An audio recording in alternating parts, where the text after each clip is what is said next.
Buenas tardes. Simplemente abro la presentación como miembro de la directiva del Ateneo en esta nueva sesión de los lunes y tengo el gusto de presentaros a las personas que me acompañan en este acto.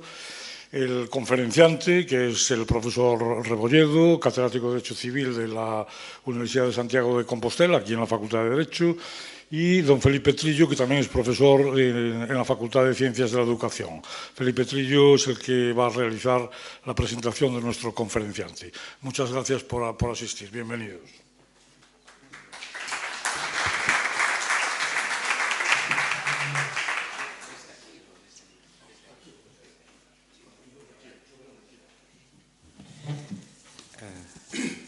Bueno, pues buenas tardes a todos. ¿Sí? He preparado 30 folios de presentación del profesor Rebolledo.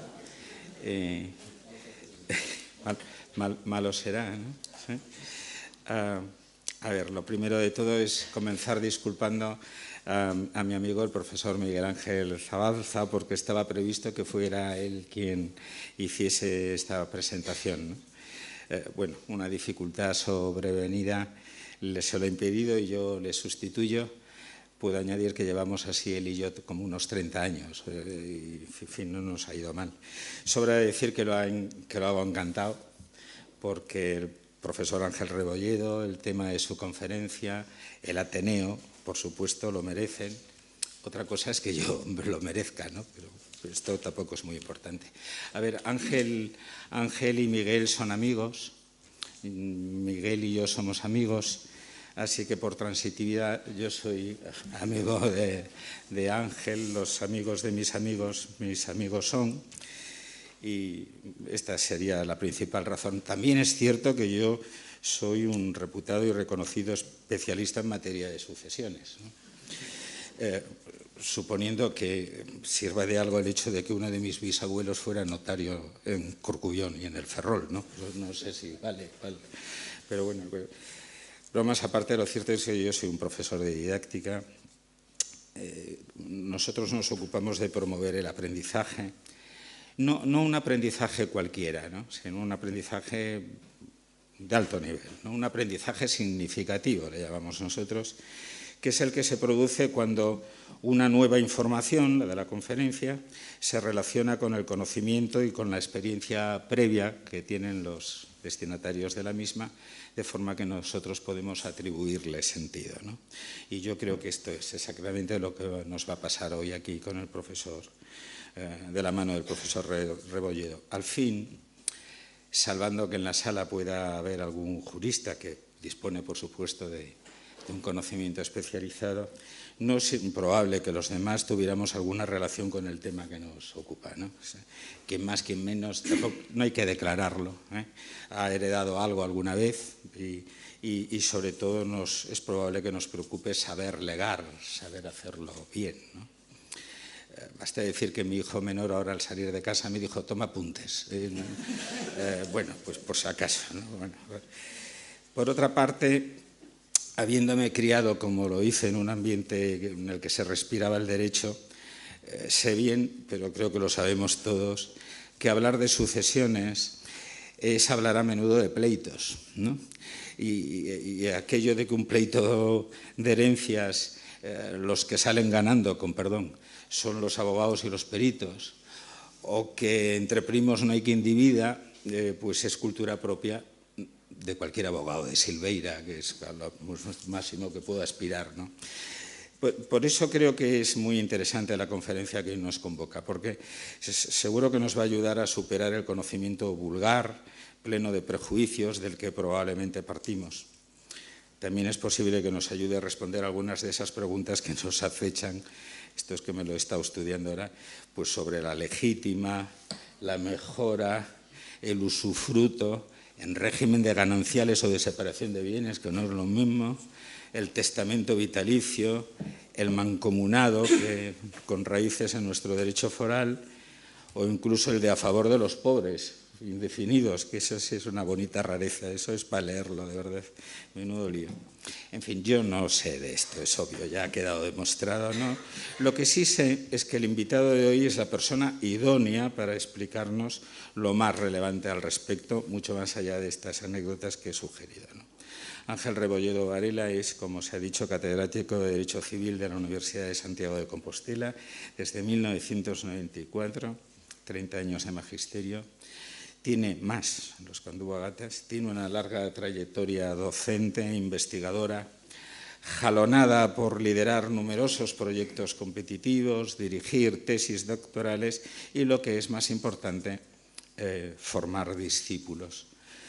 Solo con leer los títulos de sus numerosas publicaciones es posible apreciar que lo suyo es abordar los problemas reales de los ciudadanos y que lo hace interpretándolos a la luz del derecho y de la ley, pero también en virtud de su especial sensibilidad para captar los cambios sociológicos habidos en nuestro entorno en relación con este asunto, porque el asunto que nos ocupa no es aritmética, sino que está impregnado de tradiciones y de valores, ¿no?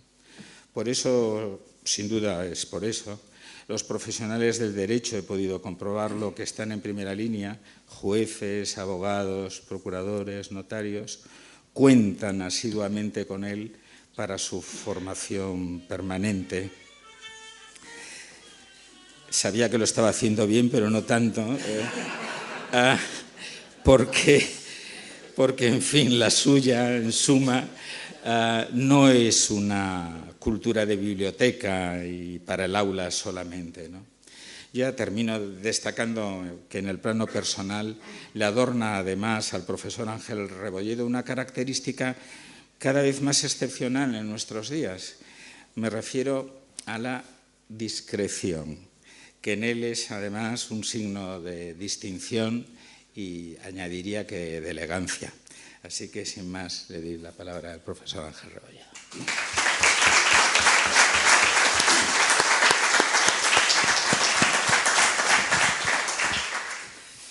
Muchas gracias. Muchas gracias especialmente al Ateneo, que voy a, en mi caso, personificar en el profesor López Rivadulla, quien fue el que me transmitió la invitación para estar hoy aquí y que, razones de amistad, aunque no lo ha dicho Felipe, pero obviamente mi presencia aquí tiene una fuerte causa en la amistad de hace muchos años también con el profesor López Rivadulla, aunque él es un poco mayor que yo, pero ya era un magnífico profesor cuando yo estaba también iniciándome allá en la Facultad de Derecho, que fue allí en aquella época cuando lo conocí. Y también agradecer mucho al profesor Felipe Trillo la amable presentación que me ha realizado.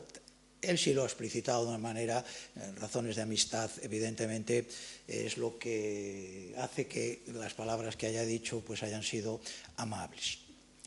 Efectivamente, la presentación en principio estaba prevista que fuera el profesor Zabalza, que no ha podido estar, también, como bien dijo, amigo, y que, bueno, pues en mi caso le transmito a través de ti, Felipe, mi gratitud también y bueno, que tengamos otra ocasión de coincidir, porque tal y como le dije, a mí me hacía mucha ilusión que en el Ateneo me presentara él, aunque la que me ha hecho contigo, Felipe, no ha sido menos.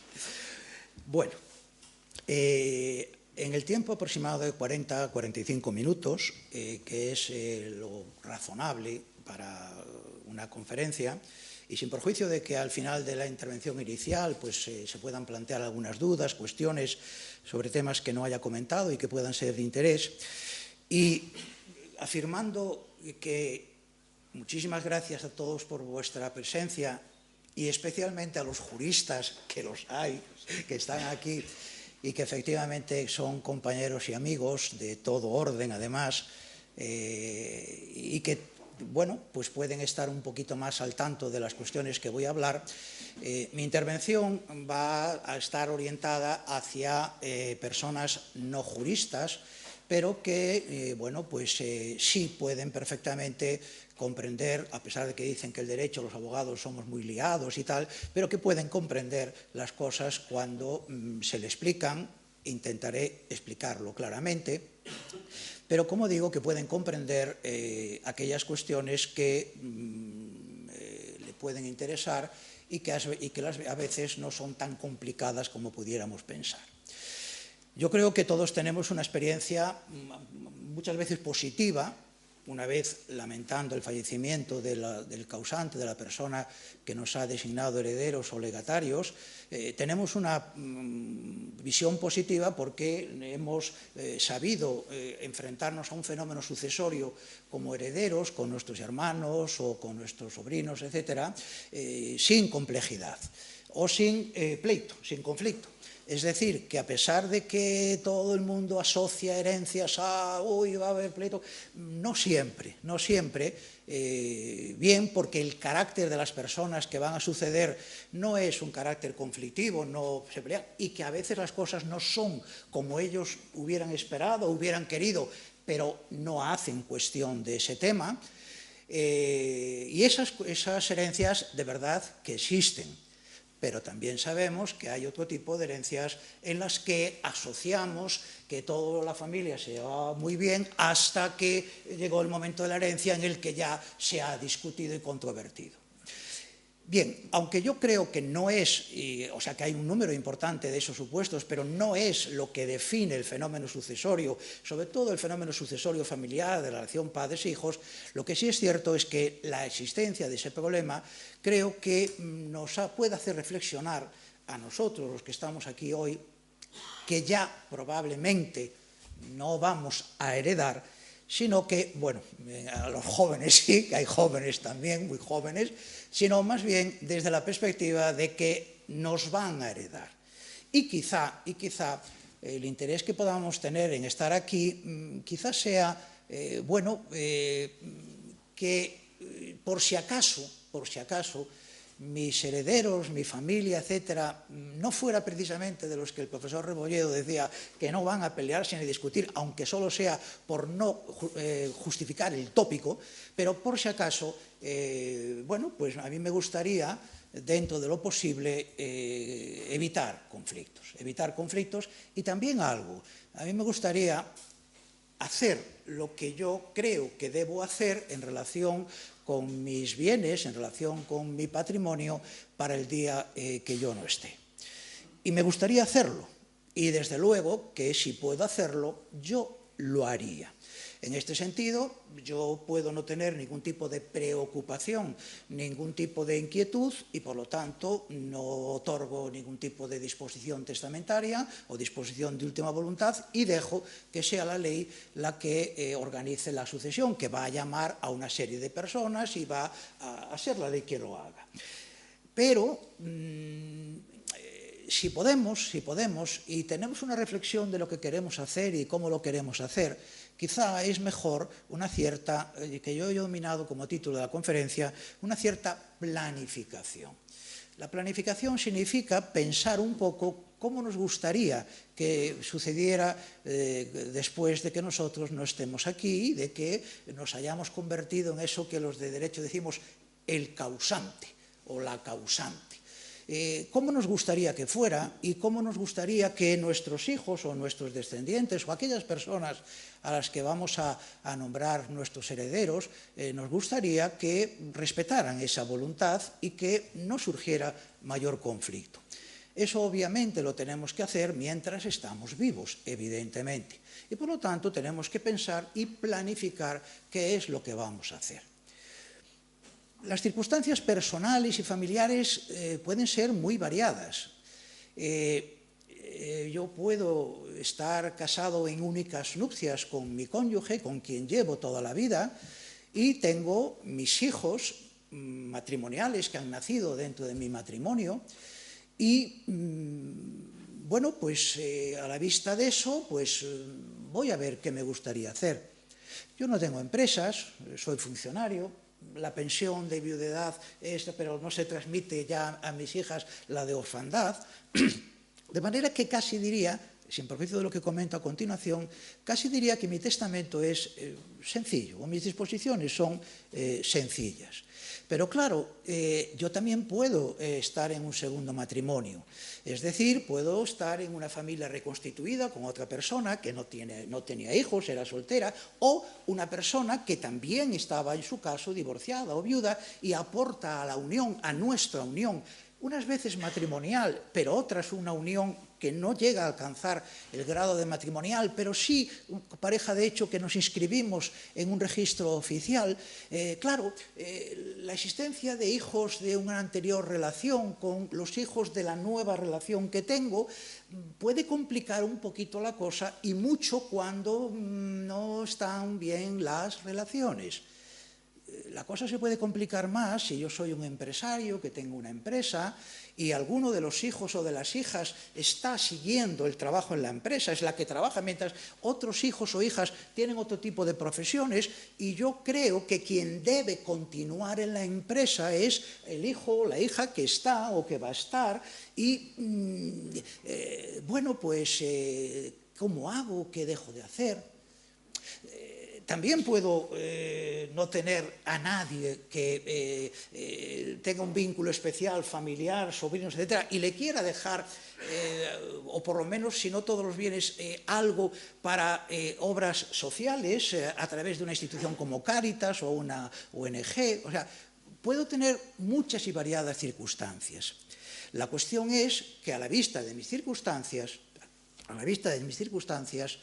yo puedo ordenar cómo va a ser mi sucesión. En ese momento tenemos que tener clara una cosa que a veces nos suena, sobre todo nosotros que somos de territorios que sabemos que tenemos un derecho propio, pero que no les resulta tan normal a alguien de Salamanca o de Valladolid o de Sevilla, y es que en España existe diversidad legislativa en materia de derecho civil. ¿Qué significa eso? Pues significa que, en contra de lo que a veces creemos o puede llegar a creer alguna gente, no toda España está regida por el mismo derecho civil. Hay materias en que sí. Los requisitos para casarse son iguales para todos, las formas de matrimonio son iguales, el registro de la propiedad es igual, pero las consecuencias de un divorcio sobre la guarda, custodia, hijos, pensiones, no. En materia de filiación, no, y en lo que nos interesa muy especialmente, y en materia de sucesiones, no. No es cierto que todos los españoles somos iguales, y no lo digo ya desde el punto de vista de los impuestos, de cómo los impuestos varían en las comunidades autónomas por estar transferido la gestión del impuesto de sucesiones. No, no, me refiero al derecho que se aplica a nuestra sucesión. Decía Felipe Trillo, ay, a ver si nos puede hablar de las legítimas, la mejora. Está hablando de algo que no existe en Galicia.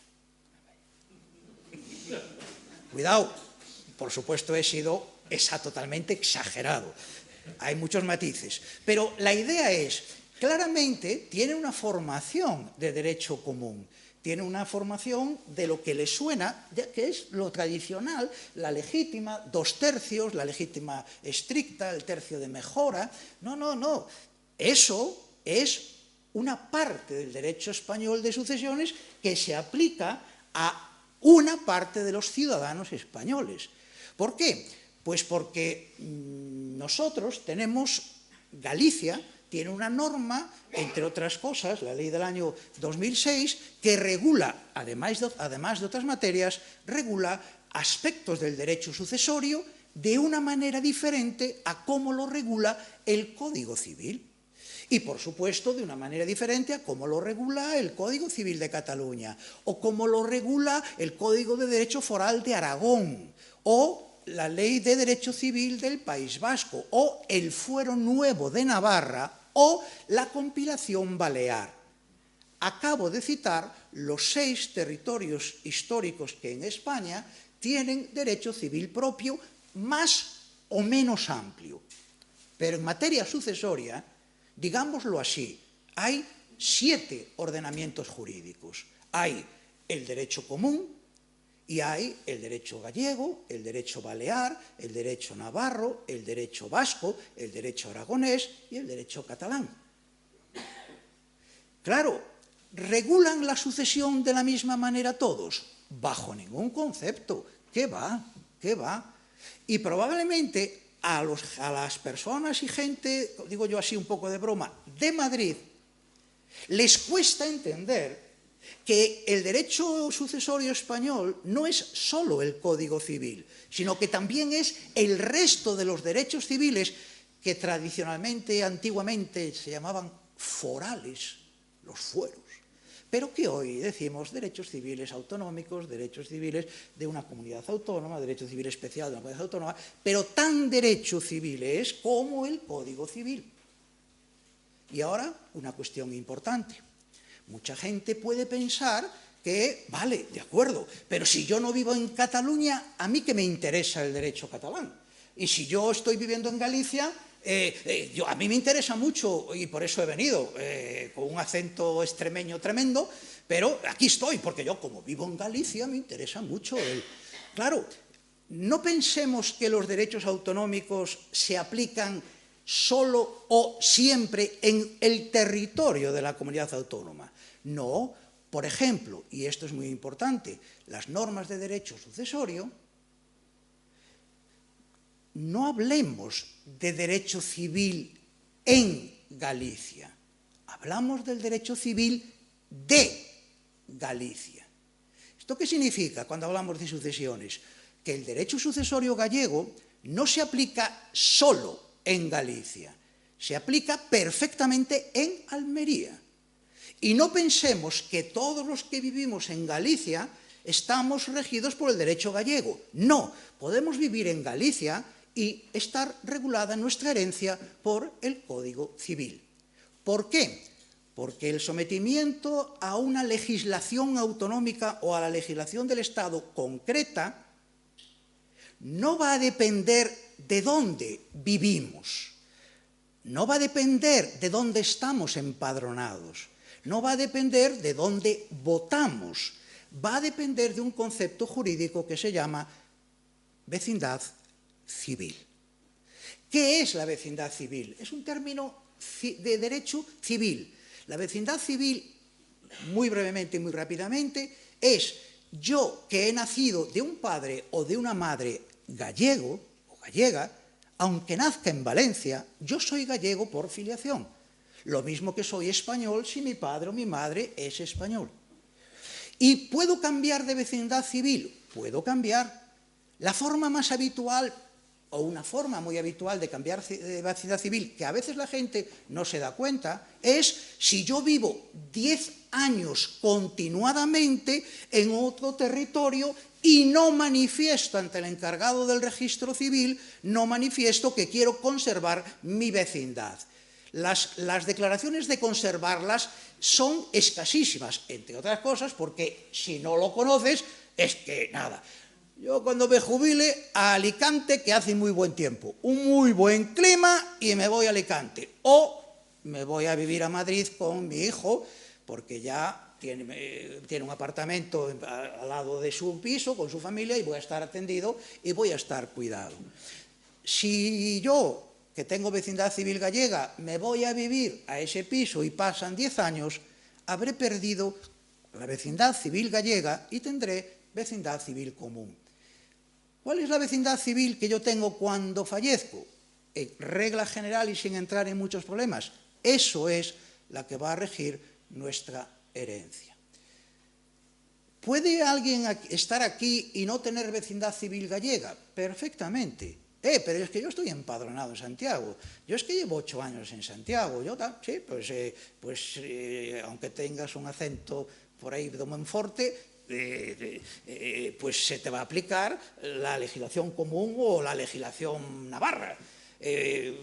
Nuestro amigo Miguel Navarro, yo creo que Miguel tiene vecindad civil gallega ya, porque estoy seguro, él es navarro, de origen navarro, estoy seguro de que no hizo manifestación de conservación de la vecindad navarra. Por cierto, que si llega a conservar la vecindad navarra, él no tendría un sistema legitimario, podría disponer de sus bienes como quiere, como quisiera. En cambio, por ejemplo, como veremos los gallegos, tenemos unos límites.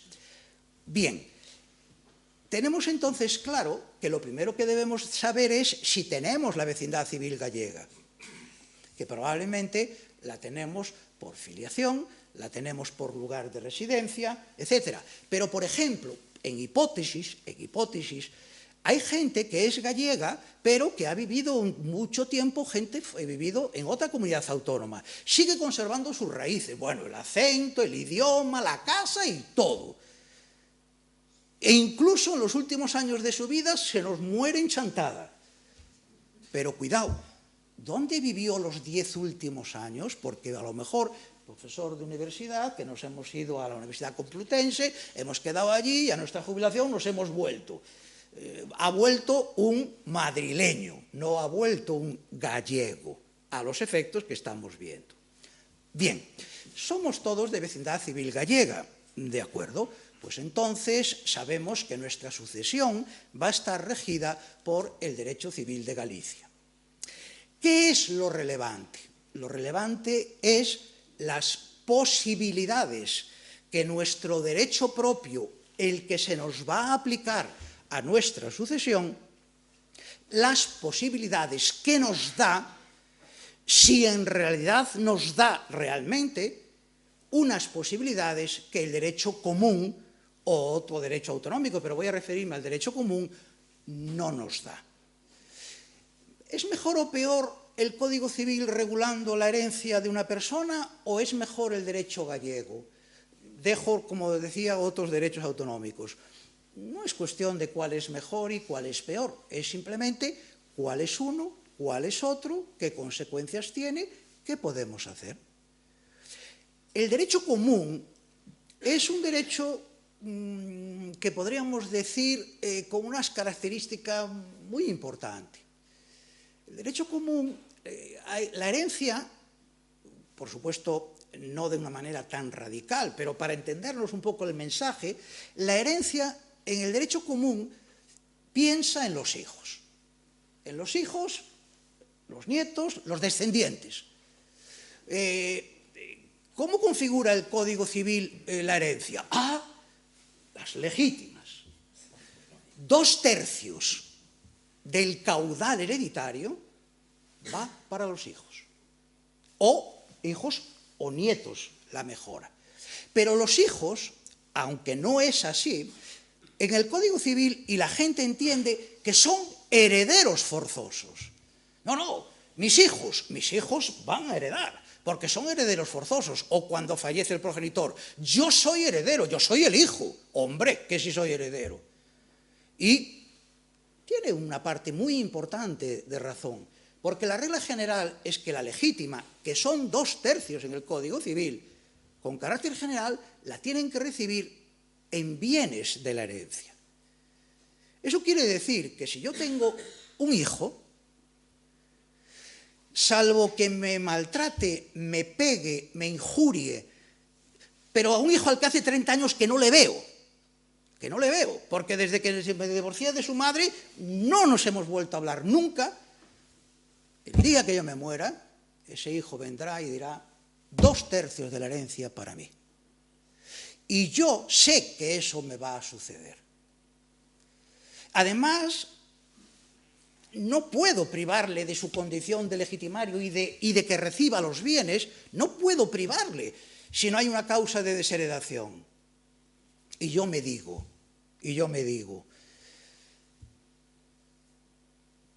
¿qué va antes? ¿Mi cónyuge o pareja o los hijos? Porque para mí es una reflexión. Yo puedo ser de los que creo que la vida en común hace que todo sea en común, sobre todo si tenemos bienes gananciales, incluso con separación de bienes, pero la vida en común, y yo tengo una idea, los hijos heredan a los padres cuando los dos mueren. Pero el Código Civil no piensa así. Los hijos heredan al progenitor, voy a decir al padre o a la madre, aunque puede ser progenitores del mismo sexo, heredan al padre o a la madre cuando uno de ellos fallece. Y entonces te encuentras cónyuge superstite, agárrate. Cuidado, que vienen los hijos, pueden ser los tuyos también, pero a veces no son los tuyos, son los de tu cónyuge. Vienen y te arrasan. Y porque como yo tengo que respetar los 2/3, y como no les voy a poder desheredar justamente y que prospere la desheredación, los hijos van a barrer a mi cónyuge. Un cónyuge que ha estado conmigo muchos años, que hemos generado unos bienes, y desde que fallece, mientras estábamos vivos los dos, María, casi vendemos la finca que ahora no vamos. Sí, ¿a ti te parece bien? Sí. ¿Qué dirán los hijos? Si queremos le preguntamos su opinión, o ni siquiera le preguntamos, le notificamos que lo hemos vendido. O, bueno, le consultamos, pero nosotros lo decidimos. Fallecido uno, se acabó la consulta. Tenemos que tener su aprobación. Sí, sí. Eso es el Código Civil, eso es el derecho común. ¿Por qué? Porque los hijos van antes que el cónyuge. ¿Y en Galicia? En Galicia, tú decides. No, tú decides. ¿Quieres que los hijos sean tus herederos? Los instituyes herederos sin ningún problema. ¿Quieres que uno herede muy poquito? Deja lo que por legítima le corresponde. ¿Quieres instituir heredero al cónyuge? Instituye heredero al cónyuge. ¿Y los hijos? Los hijos van a ser meros acreedores, habrá que darle una cantidad en general de dinero o de bienes, pero ya dispondrá mi cónyuge lo que le parezca oportuno. ¿Cómo? Sí. ¿Cuántos hijos tienes tú? Uno. Bueno, pues el 25% del valor de la herencia habrá que dárselo. ¿En bienes? No. En principio ya decidirá el cónyuge. ¿Y en bienes? Pues él decidirá con cuál se lo da. Es que tengo 2 hijos. Pues nada, 12,5 para cada uno. Con lo cual, si uno de ellos renuncia a la herencia, porque dice, mamá, yo ya estoy muy bien colocado, quédate tú con todo, el otro recibe nada más que el 12,5%. En el derecho común, allá van los 2/3 para el que queda.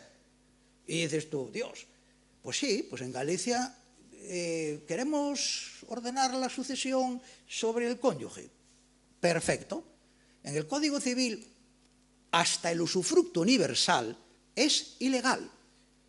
Otra cosa es que existe una fórmula en que si los hijos no respetan el usufructo universal del cónyuge viudo, van a perder la parte que corresponde al tercio de libre disposición. Pero si no quieren respetarlo, no lo respetan. En Galicia, en Galicia yo nombro usufructuario universal al cónyuge viudo y me quedo más tranquilo que otra cosa. ¿Tienen que respetarlo los herederos? Sí. Pues qué bien. Entonces, el usufructo universal. Una reflexión. El usufructo universal es un usufructo. Podrá vivir en la casa, podrá alquilar el piso que quedó, podrá tal, pero no puede disponer de él, no puede alterarlo, porque ya tiene que concurrir con los hijos, que son nudos propietarios. No, yo eso no lo quiero. Bueno, pues no le dejes el usufructo, déjale la propiedad. Es que entonces eso pago muchos impuestos. No, el cónyuge, si no recuerdo mal, también está dentro del millón. Y del millón, claro, si yo tengo mucho patrimonio, pues no es lo mismo distribuirlo entre 4 hijos, que somos 2, que 8 millones fuera, que si tengo uno. Pero la cuestión es, ¿pero de qué se trata? ¿De que mis hijos paguen menos impuestos o de que mi cónyuge tenga muy buena vida en lo que le pueda quedar después? Que si quiere irse a una residencia, se vaya a una residencia y no tenga unos hijos que digan, se está gastando mi herencia. ¿Cómo que tu herencia? Que estoy vivo todavía.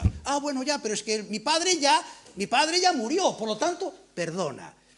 En Galicia, no te pongas muy bravo, porque en Galicia nombro al cónyuge comisario con facultades para toda su vida, que lo puede hacer en su propio testamento, en el cual tendrás que esperar a que fallezca el segundo para saber qué te toca en la herencia del primero.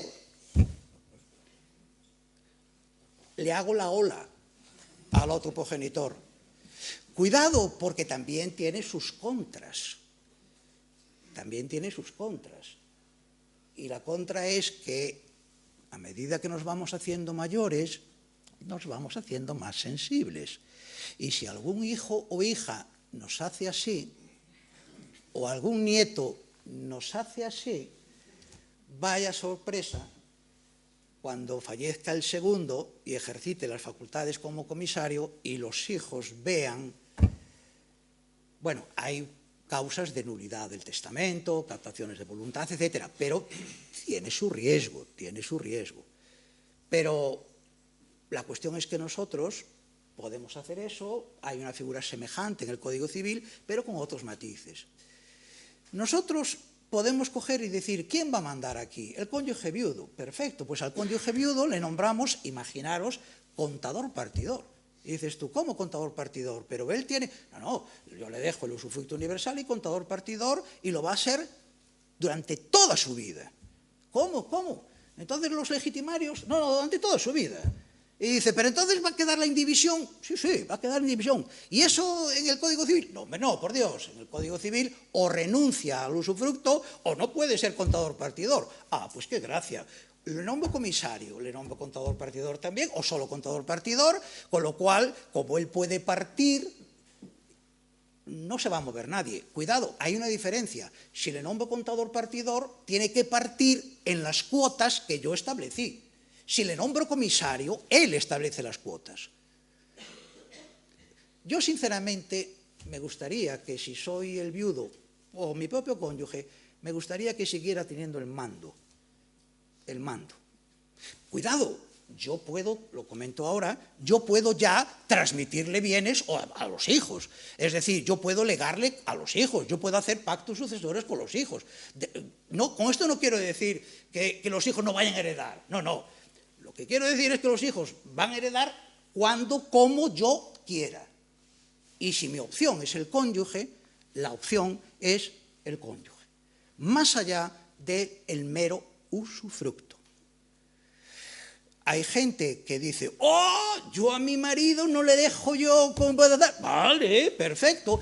Otros que dicen, bueno, al día siguiente ya se me va con otra y, bueno, pues no estás obligado a hacerlo. No estás obligado a hacerlo. Pero a lo mejor hay alguien aquí que dice, pues yo sí lo haría. Claro que sí. Claro que sí, y que sea el cónyuge supérstite quien siga manteniendo todo, el instituyo heredero, y ya le irá dando él a los hijos lo que estime oportuno. Pero él que sea el que decida. Claro, que me puedo encontrar con la situación inversa. La situación inversa. Tenemos ya una cierta edad. Tenemos más o menos claro cómo queremos que nos sucedan nuestros hijos y nuestros nietos. Y lo que comentaba un poco antes, nuestro hijo que está trabajando en la empresa, que sean las participaciones dejarle la propia empresa, le dejamos la empresa a mayores de los hermanos o igualado con los hermanos. No, pues no, yo creo que iguales, pero que la empresa sea para él. Ah, vale, muy bien y tal. Mira, y entonces, pues mira, le dejamos a la hija mayor la casa familiar que tú heredaste de tus padres y al otro hijo le dejamos la tuya, mientras que al pequeño a ver si lo entiendo. Estamos planificando nuestra sucesión. Y como nos llevamos bien, no estamos hablando de tus bienes, los tuyos y los que son de los dos. No, lo que estamos hablando es, Manolo, cómo queremos que nos sucedan los hijos en nuestro patrimonio. Hay gente que es muy individualista. No, yo voy al notario, hago testamento, incluso no se lo digo ni al otro lo que hice. Vale, también, cada uno. Pero también hay gente que amablemente piensa que ha llegado el momento o bien de darles entrada ya o de darles entrada y planificar cómo nos van a heredar. No cómo te van a heredar a ti, cómo me van a heredar a mí, sino cómo nos van a heredar. Y lo tenemos claro. Y en derecho común, allá van los dos cónyuges a la notaría y hacen dos testamentos iguales.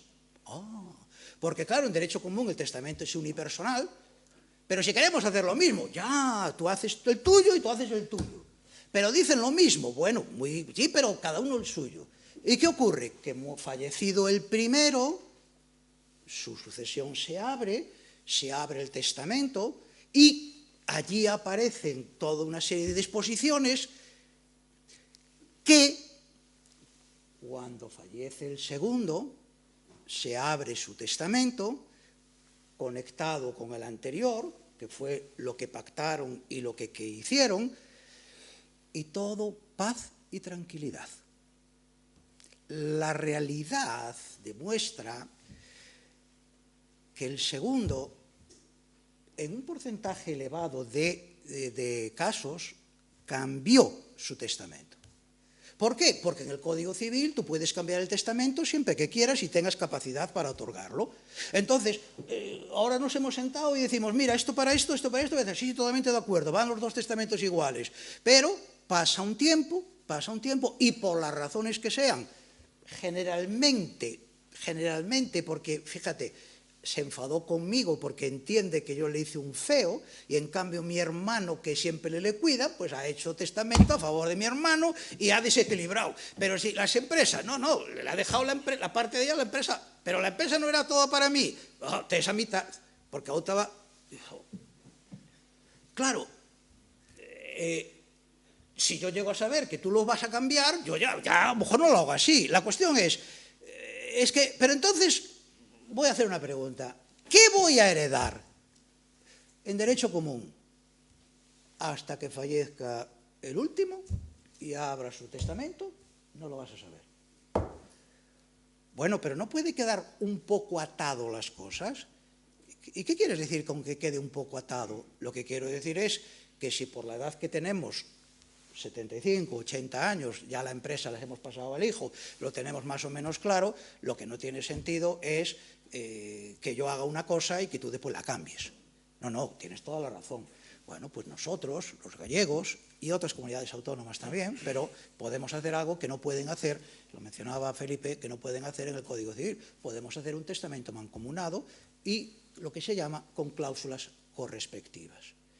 ¿Qué significa un testamento mancomunado? Pues que hacemos un solo testamento en el que le decimos, le legamos a nuestra hija María esto, esto y esto, y va junto.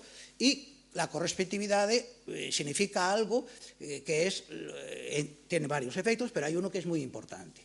Fallecido uno, el otro no lo puede cambiar. Claro, hacer eso con 50 años no se te ocurra, que con un poco de suerte...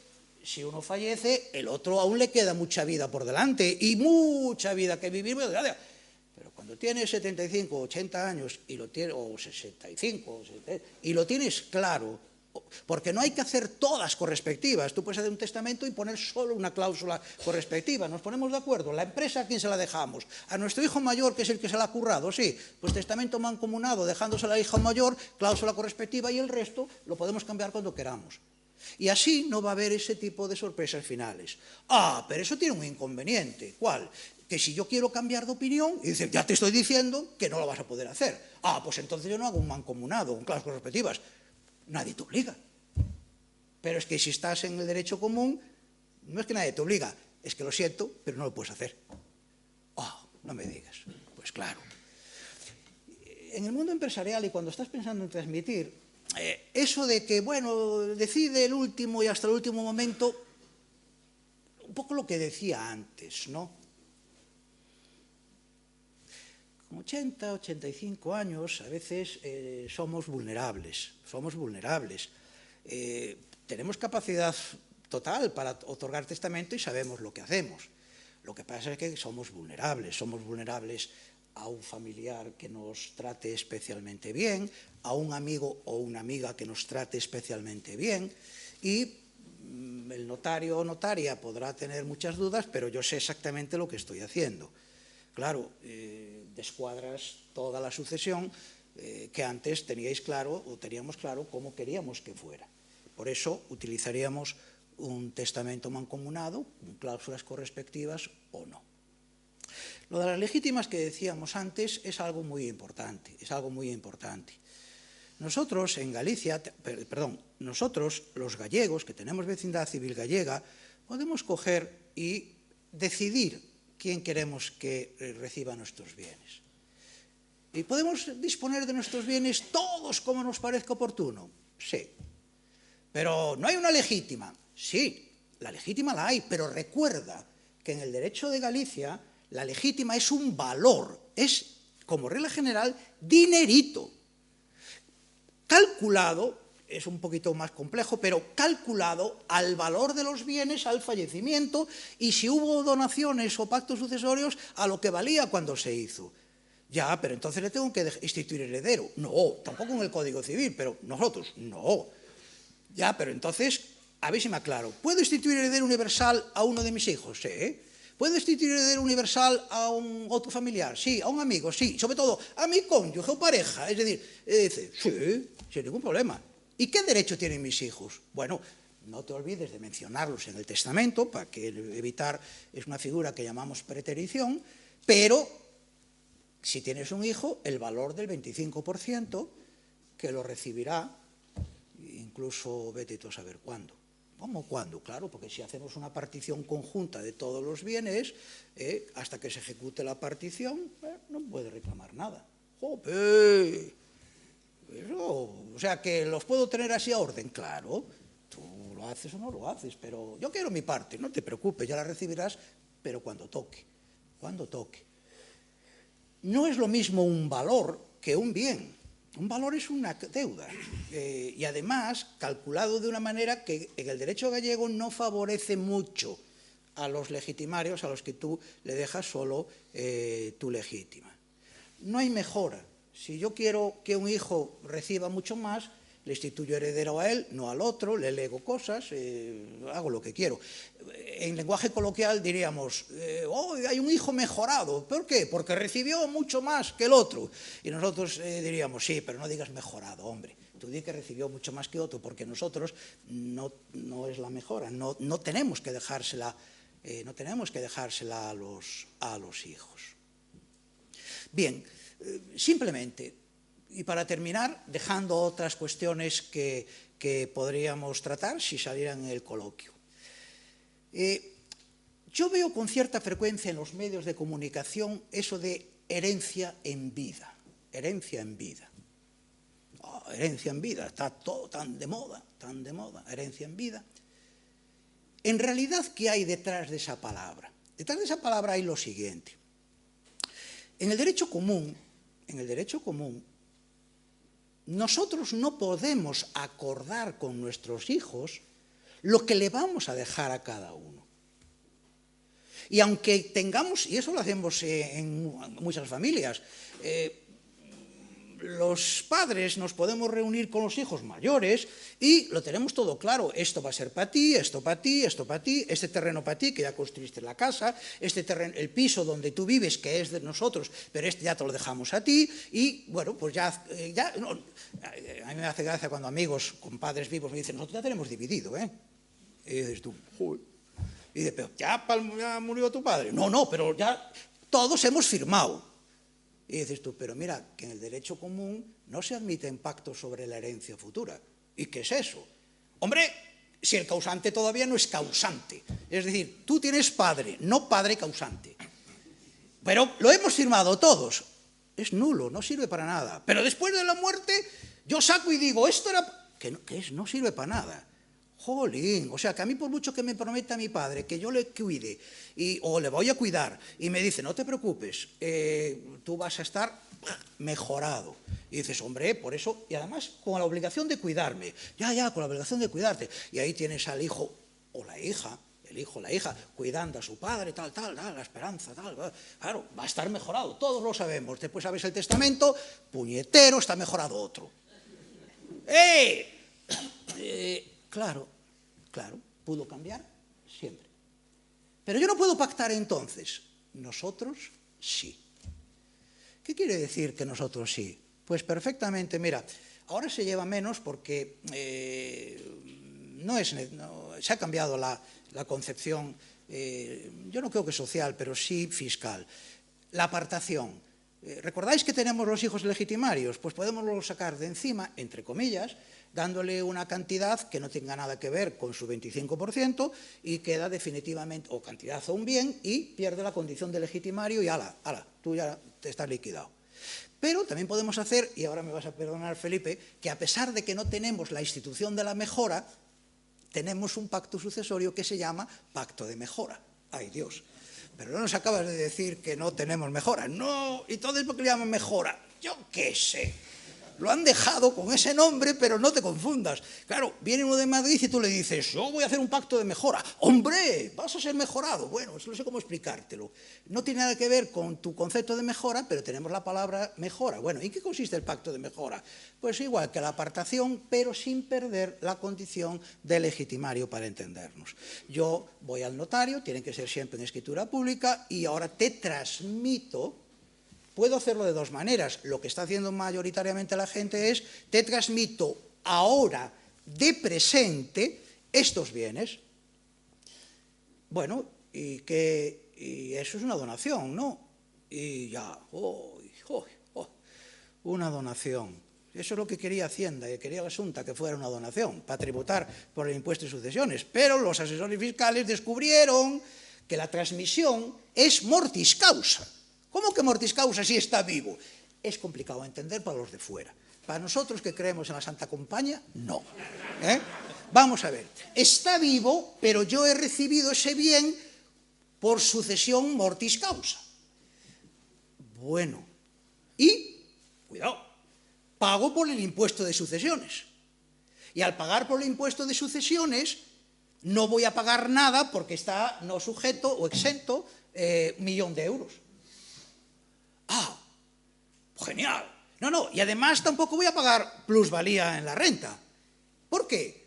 Porque lo que se transmite por fallecimiento no genera plusvalía en Hacienda. Entonces, es lo que se llama la plusvalía del muerto. Entonces dice, un chollo. Y dices tú, sí, por eso el gobierno metió un poco de mano diciendo que si el que mejorado, el que se hizo el pacto de mejora, enajena antes de 5 años, le van a pegar por plusvalía. Claro, es un atentado contra el derecho... No, amigo, no, esto es una cuestión tributaria, porque hay un problema. Los pactos de mejora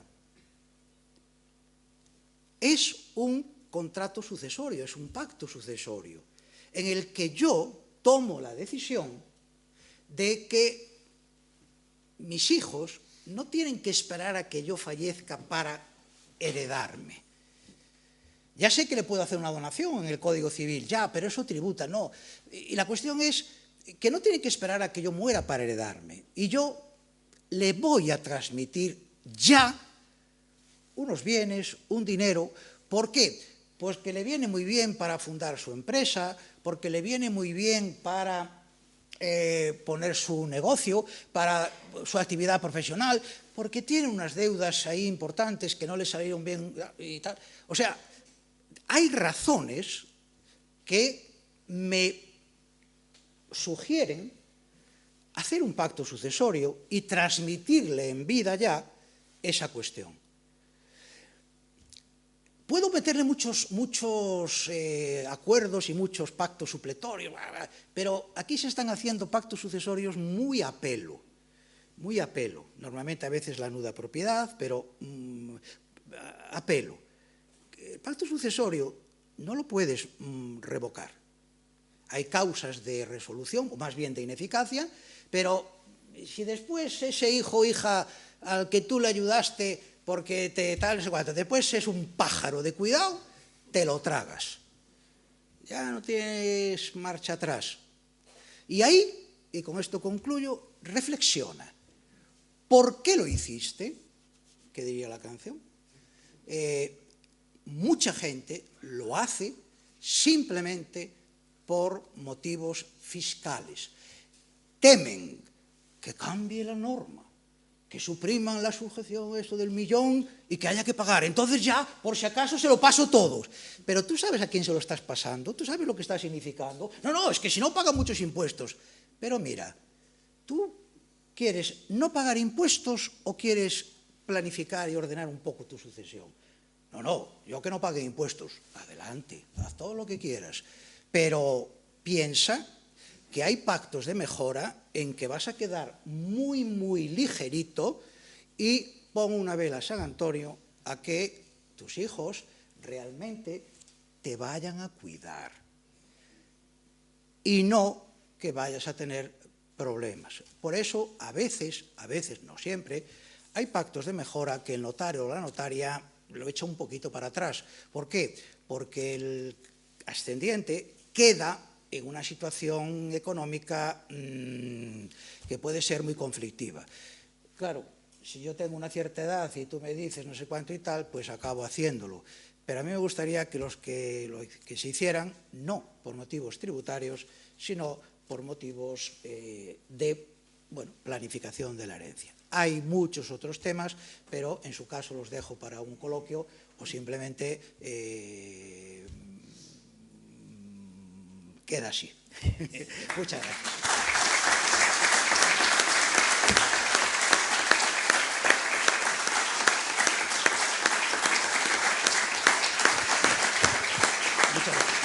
Muchas gracias. Bueno, había una cosa que yo sabía, ¿no? Y es que él sabía mucho de esto, ¿no? Todo lo demás vamos a olvidarla. Falta que nos diga si hay alguna notaría de guardia, quizás, pero una urgencia. No sé cómo se sienten en este momento. Me corresponde coordinar, ¿no? Las intervenciones, ir dando la palabra, así que cuando quieran. Sí, adelante, sí. Bueno, muchas gracias, Ángel, por tu magnífica exposición. Muy brevemente yo quería preguntarte, porque no sé si lo he entendido bien o no. Una vez hecho el pacto de mejora, o pacto sucesorio, eso se considera luego después a la hora de, digamos, de la legítima de la herencia. Sí. O sea, lo puedes descontar. Sí, vamos a ver, lo que recibes en vida por pacto de mejora, sí, o lo que recibes en vida por una donación, en el derecho gallego, salvo que el causante diga lo contrario al hacer el pacto o en su testamento, se va, en primer lugar, a imputar a la legítima. Imagínate que yo, después en mi testamento, nombro heredero universal a mi cónyuge. Viene mi hijo y dice, oye, la legítima es 25%, y yo le contestaré, ya la tienes recibida en virtud del pacto de mejora. Pero me puede contestar, no, lee el pacto de mejora, y en el pacto de mejora dice, se imputará a la parte libre. ¿Ves? Entonces me quedo con el pacto de mejora más la legítima. Pero es que yo antes le habré preguntado a ti qué es lo que quieres hacer. ¿Tú quieres que ese pacto de mejora que recibe ya sea para pagar su legítima? Y tú me dirás, sí, no tengo que poner nada. Me dices, no, tengo que añadir que no se impute a la legítima. Y ahora te tengo que hacer otra pregunta. Veo que has hecho un pacto de mejora con uno de tus hijos, ¿de acuerdo? Veo que has instituido herederos a todos los hijos a partes iguales. Vale, yo tengo que hacerte una pregunta. Mira, ¿tú quieres que tu hijo mejorado, ese que recibió la mejora, se quede con eso y vaya igual con los hermanos en lo que queda? ¿O quieres que vaya igual con los hermanos y que lo que ya le diste por pacto de mejora forme un anticipo de lo que le toque? Entonces tú me dices, ¿qué prefieres?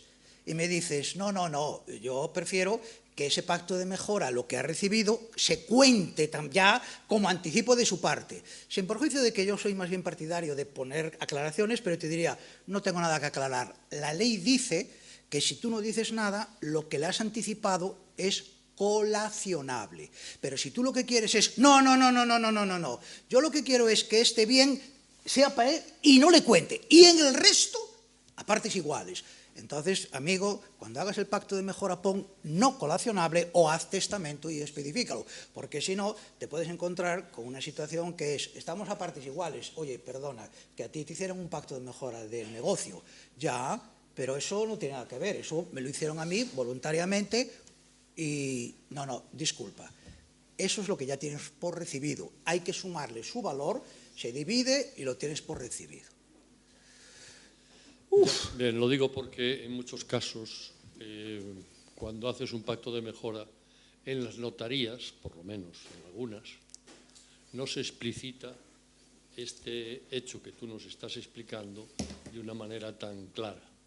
Y entonces, realmente, en muchos casos, no se sabe la persona que hace el pacto de mejora si realmente lo ha hecho con cargo como anticipo, por así decirlo, o por el contrario, de modo libre.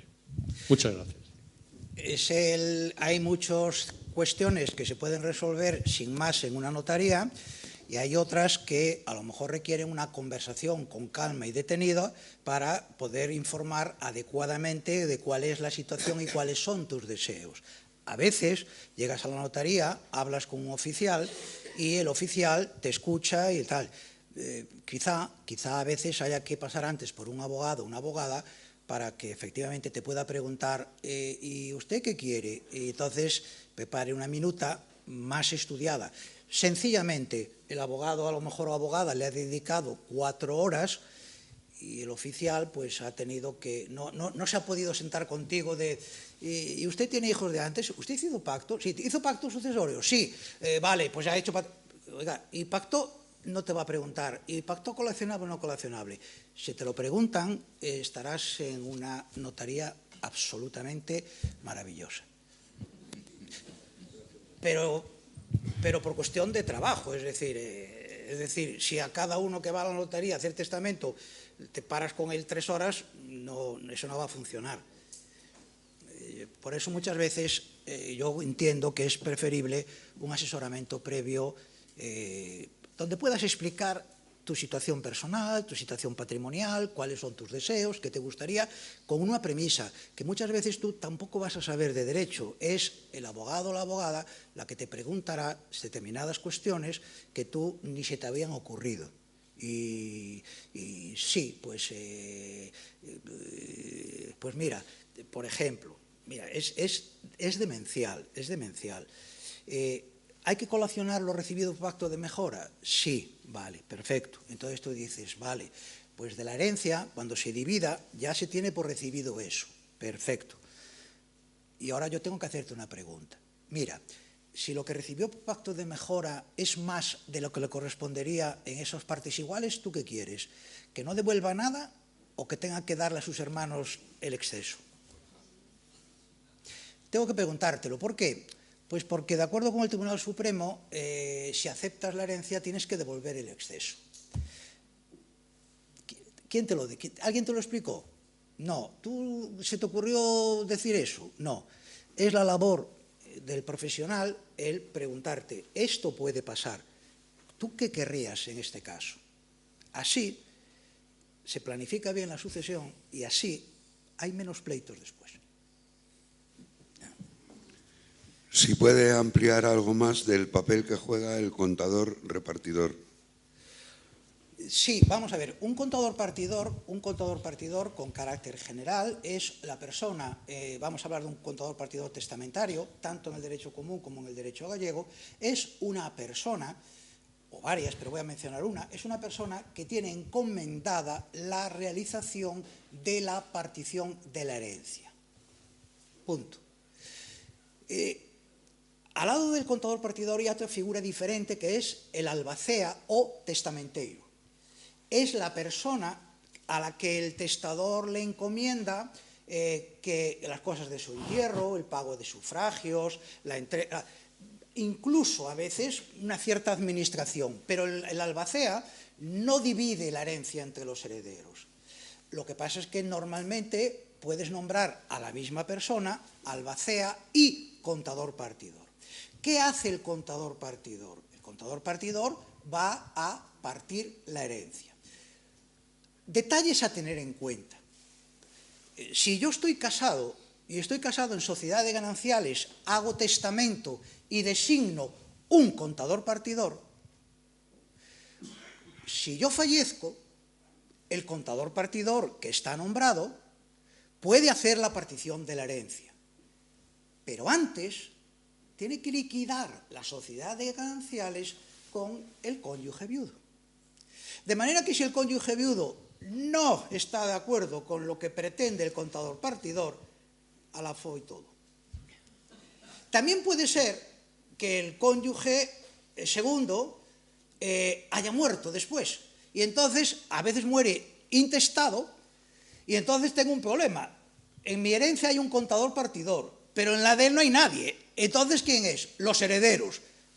Alaba y todo. No, yo nombro contador partidor a mi cónyuge. Como puedo hacerlo, bueno ya, pero cuidado con que no haya que liquidar la sociedad de gananciales. No hay que liquidarla. Perfecto. Va a hacer la partición sin liquidación. Pero si no tiene los mismos derechos en las dos herencias, cuidado, porque antes de partir tiene que liquidar la sociedad de gananciales y no va a poder liquidarla consigo mismo. Por lo tanto, espabila. Nombra contador partidor a tu cónyuge, pero nombra otro contador partidor para que haga la liquidación de la sociedad de gananciales, y así los hijos no tienen que intervenir para nada. Porque yo lo que no quiero es que se necesiten unanimidades. Es cierto que en Galicia, a diferencia del derecho común, que requiere con carácter general la unanimidad, en Galicia tenemos una fórmula de partición notarial por mayoría, que implica el caso clásico, 3 hermanos, 5 hermanos, y hay un puñetero que te dice que no, que si no le das esto no firma. Y dices tú, veo, en el Código Civil, o vas al contador partidor dativo, que es también notarial, o vas al juzgado. En Galicia, espera, hombre, ¿somos más de 2? Sí. ¿Tenemos mayoría? Sí. A la partición por mayoría. Pero sin mí, tú no se necesita. Eso, claro, pero yo ya quiero evitar eso. Entonces yo lo que quiero es que haya contador partidor que pueda liquidar la sociedad de gananciales y hacer la partición, y que los hijos ni piden, que impugnen lo que quieran. Y el contador partidor, una persona de mi absoluta confianza, no solamente personal, jurídica, porque lo que quiero es que cuando se pongan a discutir, el contador partidor se ponga en la cima y dice, se acabó la discusión, yo sé lo que voy a hacer. Y mucho más si en el testamento has dejado lo que llamamos normas particionales, en las que yo al hacer testamento te nombro a ti contador partidor y doy un par de instrucciones. Contador partidor, la empresa se la adjudicas a este hijo. Si es más de lo que le corresponde, no devuelve nada. ¿Cuál era el motivo de la controversia? ¿Quién se quedaba con la empresa? Ala, pide copia del testamento. Planificación. Claro, en principio no podréis planificaros vosotros en una ciencia que no conocéis. No se trata de ir al notario corriendo. Se trata de... vuelvo a la primera intervención. Hay muchas herencias en las que no hay problema, con lo cual hagas lo que hagas no va a haber problema. Yo conozco herencias en las que se ha dejado mejor a alguno de los hijos a través de legados, instituido herederos, y han considerado oportuno que mejor todos a partes iguales, y los hijos legatarios renunciaron a los legados, se integró en la masa hereditaria y lo dividieron a medias. Lo que tú decíamos antes, hay un pacto de mejora que es colacionable, o hay una donación que es colacionable. Si los hermanos, pues nos parece bien, no tengo nada que decir. Es decir, yo ya sé que mamá te dio a ti esto y lo sé, pero no lo vas a tener a la herencia. ¿Por qué? Pues porque no es necesario. También se producen esas situaciones, pero claro, aquí estamos un poquito hablando de Y si no sale, todos se llevan tan bien. Bueno, pues si no se lleva tan bien, hay que dejarlo muchas veces bien hecho y bien ordenado. Porque al final, en muchas ocasiones va a ser, ¿y cuál fue la voluntad del testador? Y dice, la voluntad del testador, como no le preguntemos a través de un medium, y no, hay que leer el testamento y alguna cosa que por fuera, lo que se llaman elementos extrínsecos de...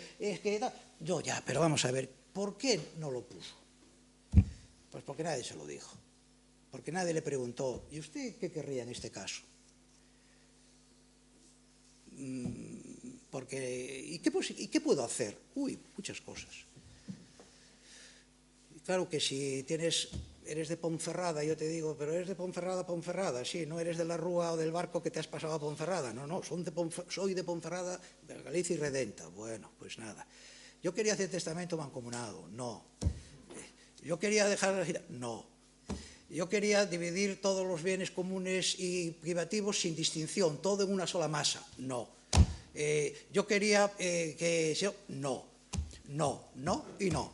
Y dices tú, casi me vengo a vivir aquí a la Rúa un par de años y adquiero la vecindad civil. Vale, pues bien. Y digo un par de años porque tú puedes adquirirla, a cambiarla voluntariamente yendo al registro civil. Lo que pasa es que nadie va al registro civil, porque no saben, no son juristas. Vale. Allí hay una pregunta allá al fondo.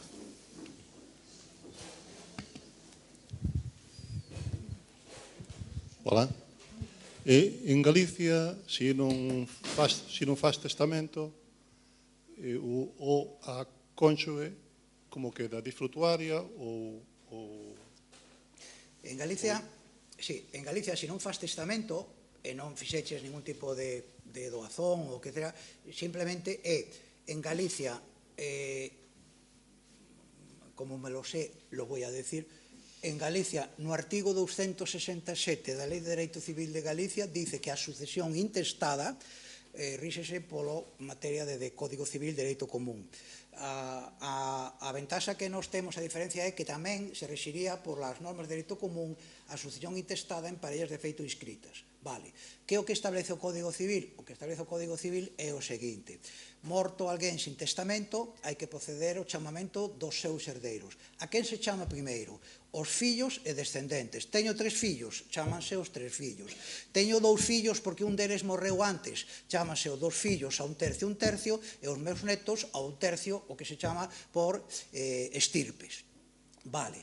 E que máis? E o cónxuxe viúvo, que vai a facer? O cónxuxe viúvo, se non lle dixaches nada no testamento porque estás a intestato, vai ter dereito á súa lexítima. Cal é a lexítima do cónxuxe viúvo no dereito galego?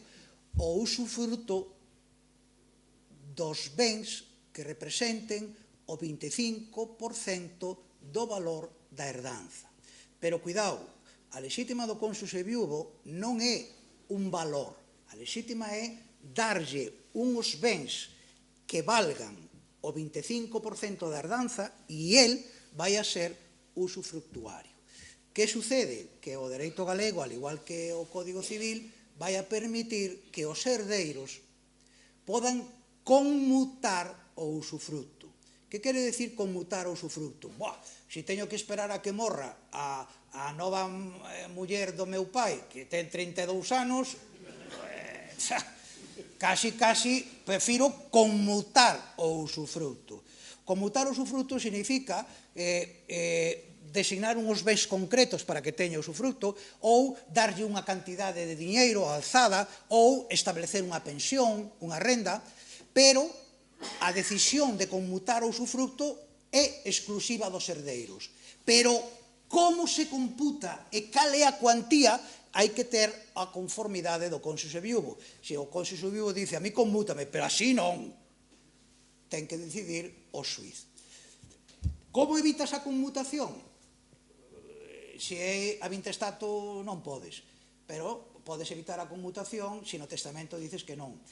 Aparte deso, no dereito galego temos algo que non existe no Código Civil, e é o seguinte: morreu a intestato, perfecto, eu teño usufructo do 25% da herdanza, vale, veñen os herdeiros e me dicen, vamos a conmutar. E eu digo, atento, no Código Civil eu non podo evitar a conmutación, pero no dereito galego sí. E como? Porque no dereito galego o cónxuxe viúvo ten dereito, se entra dentro do seu cuantía, ten dereito a exixir que o seu usufructo recaiga sobre a vivenda familiar ou sobre o negocio que iba levando en vida, aínda que sexa do cónxuxe morto. E dices ti, ostras, a ver se o entendo. O piso era do meu pai, porque comprouno antes de casar, bueno, comprouno no primeiro matrimonio, liquidaron sociedade de gananciais, adxudicáronlle a él e ali fuches a vivir. Sí, señor. O meu pai morre. Sí, señor. Morre sin testamento. Sí, señor. E o cónxuxe vivo ten o usufructo. Home, como se o teño. Sobre o 25%, sí. Te conmutamos. Espera. No. Elixo eu que o usufructo quedo na casa. E o usufructo e o dereito que ten o cónxuxe viúvo prevalece sobre a conmutación. Non hai conmutación. Que o que se fai? Garantir ao cónxuxe viúvo a continuidade na vivenda familiar aínda que sexa do outro cónxuxe. E vou rematar xa para que veamos a fotografía completa. Se estaban casados, calquera que fora o réximen económico matrimonial, gananciais ou separación de bens, se aplicaría un artigo do Código Civil que é, cuidado, en Galicia ou para os galegos, porque supletoriamente se nos aplica o Código Civil. Noutras comunidades autónomas, o mellor non, pero para nós sí. E hai un artigo no Código Civil que é o 1321, que regula o seguinte dereito. Cando un cónxuxe morre, todo o que hai dentro da casa, salvo obxetos artísticos, xollas ou de extraordinario valor, non fala do que falan moita xente, non, é sentimental, porque era algo do meu pai e eu quería telo. É unha xolla, é un obxecto artístico, ten moito valor. Non ten moito valor económico, pero ten moito valor emocional para min. Bueno, pois sabes que che digo? Que de acordo co 1321 do Código Civil, todo o que está dentro da casa, non por herdanza, por réximen económico matrimonial, todo o que está da casa vai a pasar á propiedade do cónxuxe supérstite. Pero se todo era do meu pai, amigo, todo o enxoval familiar vai ao cónxuxe supérstite. E por enriba vouche facer o usufruto sobre a vivenda. Cuidado, vamos falar a ver se chegamos a un acordo. E dices, carai, pois eso no, aquí no, sí, aquí somos así de raritos. Protexemos o cónxuxe, porque os galegos, moitas veces, pensamos que os nosos fillos heredarán cando o último pecha a porta. E mentras o último non pecha a porta, tranquilitos todos. Mirar, eu, alá polos anos 90, intervine en un pleito, a lei nosa, a parte da compilación do 63, que non tiña moito valor, pero a primeira lei foi no ano 95, que tampouco era moi alá, pero agora o 2006 é moi importante, pero eu, alá polos anos 90, non vou a querer, e vais dicir, ui, estás exagerando, para dicir, non, de verdade que foi así, no ámbito, no rural, un matrimonio con un fillo casado, morre o pai e queda a nai, había gananciais, co fillo e a nora, que non se levaban nin pa tres. Bueno, pois era unha casa normal, nin siquera de dúas plantas, normal, etc., e hubo que dividila. E o fillo non me descreiro como se executou a sentencia. Se executou a sentencia con un bote de pintura marcando por onde se iba a levantar a parede do que lle correspondía a unha e do que lle correspondía a herdanza. Hai xente así. Non é o meu caso. Pero eu sempre digo, se está gastando a miña herdanza. Non, a túa herdanza non. Está gastando os seus cartos. E quen gasta os seus cartos? claro, no Código Civil é mortum, quieto, a mitade para min. No, tranquilo. No dereito galego, tranquilo. Pero que pasa? Hai que utilizar os medios que dá o dereito, porque se non os utilizas e non te informan, perdes moitas oportunidades que o mellor estarían oportunas. Ou, unha vez explicadas, non, eso a min non me interesa, porque eso, vale, perfecto, pero podemos elegir. Non sei se... Vale. ¿Alguna cuestión aquí? Buenas tardes. Boa tarde. Es que yo lo estoy oyendo y está bien que lo haga en tono cómico, pero para quien está habituado a este tipo de cosas con grandes patrimonios, sabe que esto muchas veces es un drama. ¿No cree...? Dígamelo a mí, que cada vez me veo más cerca de mi muerte. Puedo ponerme serio perfectamente. O que pasa que casi no. Eu creo que entendemos todo o que vai detrás, e que, bueno, eu son consciente do que estou falando. Al caso, ¿no cree que precisamente el hecho de que el derecho... Yo soy más de fiscal, ¿sí? ¿Perdón? Yo soy más de fiscal. Ajá. Entonces quizás el enfoque es un poco diferente. Pero ¿no cree que el hecho de que el derecho civil gallego deje tantas opciones es uno de los motivos por los que hay tanta litigiosidad en este tema en Galicia? Yo diría que mucho más que en otras regiones, por ejemplo, del centro de España. ¿Sí? Es una pregunta. En Cataluña es cierto que también hay mucha litigiosidad con estas cosas. Vou contestar con unha anécdota de tipo persoal. Aquí hai algunha xente que escoitou isto mesmo que escoitei eu. Unha vez, nun curso, veu o que por entón era presidente da Sala Primeira do Tribunal Supremo, que é a que coñece no ámbito estatal de Dereito Civil, que era Xiol Ríos. E veu a dar unha conferencia aquí en Galicia. E, claro, como ele era un home certamente moi bo, preparouse a lei galega, mirou unha para poder falar do dereito propio. E unha das cousas que empezou dicindo foi que a Lei de Dereito Civil de Galicia actual daba solución a moitísimos problemas que se viñan presentando hasta entonces e que daba lugar a moitos pleitos e que agora a lei o solucionaba. Así foi. Cando se elaborou esa lei, na que tive o honor de participar con outros compañeiros, os meus compañeiros da Universidade de Coruña e Vigo e un grupo de notarios, o que tivemos presente é onde está o problema. Onde está o problema, por exemplo, sabéis que estou máis serio, onde está o problema? O problema está en que, como todos estamos afeitos a...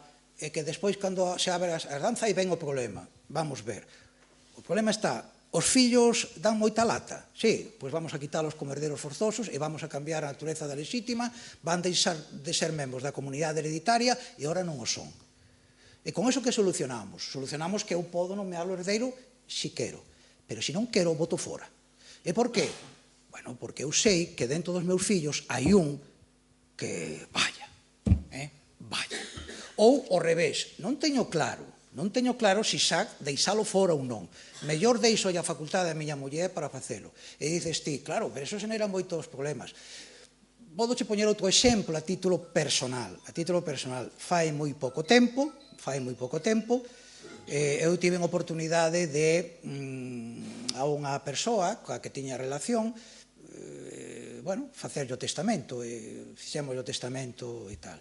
En vida, eu tive que soportar, cando digo soportar é que foi que tive que soportar, a posición de determinados parentes que o que decían era que cando morrera xa veríamos. E eu dicía, sí señor, xa o veremos. Cando pediron copia do testamento, antes de que a pedira a herdeira, a quen eu aconsellaba. Nunca demandaron. Nunca plantearon nada. E por qué? Pois porque se les veía venir e no dereito galego se podía facer cousas que non se poden facer no Código Civil. Por exemplo, decía el contador partidor e eu te distinguía a figura do testamenteiro, do albacea. Mira, é moi típico, sobre todo no ámbito rural, legar ou instituir herdeira a unha persoa ca condición de que cuide o testador e o seu cónxuxe hasta o seu pasamento. Perfecto. Cuidouno ou non cuidouno? Pleito clásico. Por qué? Porque eu puxen como herdeira a veciña, que é o que me cuida, e os sobriños están aí que si non heredou, van eles a heredar e vitestar. E dice, pero vamos. Que é o que permite o dereito galego que non contempla expresamente o dereito común? Pois que eu, cando fago testamento, poña que o testamenteiro, fulanito de tal, é o que vai a pronunciarse sobre se cuidou ou non. A súa decisión non é vinculante e pode ser impugnada judicialmente, pero con unha característica. Menos boquita, paga abogado que senta a demanda, porque eu vou ir ao notario, vou manifestar en escritura pública que o cuidou e ahora demostra a ti que non o cuidou. En dereito común, o cuidou ou non cuidou? O registrador non vai escribir porque non se sabe se cumpliu a condición. E dices ti, en Galicia non temos ese problema, home. Non temos ese problema. Por qué? Porque como sabemos que o registrador non vai escribir, puxemos na lei, se puxo na lei, que o testamenteiro pode declarar se cumpliu ou non. Ostras, pois é iso. Hai menos pleitos. Discutimos se cuidou ou non cuidou, pero hai menos pleitos. Hai menos. E, sobre todo, un bo asesoramento con base á lei, podo te asegurar que soluciona moitos problemas. E vou engadir unha cousa. Pero, cuidado, eu son dos que creo que o que está adiante, que vai a otorgar testamento, o primeiro que lle vou preguntar é que é o que quere el. E despois mirarei como facer o que el quere pagando menos impostos. Por este orden. Bueno, creo que aínda cabe unha pregunta máis e se non remataríamos o acto. Alguén? Unha pregunta ná, sería a última xa coa que remataríamos este acto. Sí. Eu quería lle preguntar ao conferenciante como quedan as liñas colaterais no foral, para min sigue sendo o dereito foral galego, coa legislación actual. Non hai especialidade ninguna respecto do dereito común e o que foi hasta agora e o que coñecemos con carácter xeral. En liña colateral, os irmáos, os sobriños, os tíos, por suposto, non son legitimarios. E hai un detalle que esquecín comentar que pode ter interés. No Código Civil, se eu non teño fillos e descendentes, pero teño progenitor ou progenitores, no Código Civil eles teñen dereito á lexítima, o cual se dá unha situación que é un pouco a veces e tal. Xente maior, que teño 50, 55, 60 anos, teño unha parella, teño tal, pero con toda a alegría pola miña parte, miña nai de 90 anos está viva. Bueno, pois en dereito común a mitade da herdanza vai ir para ela, e non podo tal. No dereito galego os ascendentes, nin siquiera os ascendentes son xa legitimarios. Tampouco todos os parientes en línea colateral, sobriños, primos e tal, etc. O que sí sucede é que, igual que o Código Civil, se un morro a 20 estato, sen testamento, os primeiros que son chamados van a ser os fillos e descendentes. Se non teño, van a ser chamados os ascendentes, porque, aínda que os ascendentes non son legitimarios que necesariamente teñan que heredar, se morro sin testamento, sin fillos, nin descendentes, van ser chamados eles. Se os meus pais tamén están mortos, vai ser chamado o meu cónxuxe Ou, se se me aplica o dereito galego, a miña parella de feito inscrita. E se non teño cónxuxe, aí é onde van ser chamados os meus irmãos. E se non hai irmãos ou morreron, pode que sexan chamados os meus sobrinos, a veces por representación ou van directamente. Ou, no seu caso, os meus tíos. Os tíos van antes que os meus primos, por exemplo. Non cambiou o concepto que temos, pero sempre falando de alguén que morreu sin testamento ou ben que o testamento foi declarado nulo por un xuiz por algunha causa de nulidade do testamento, que tamén é algo que se produce.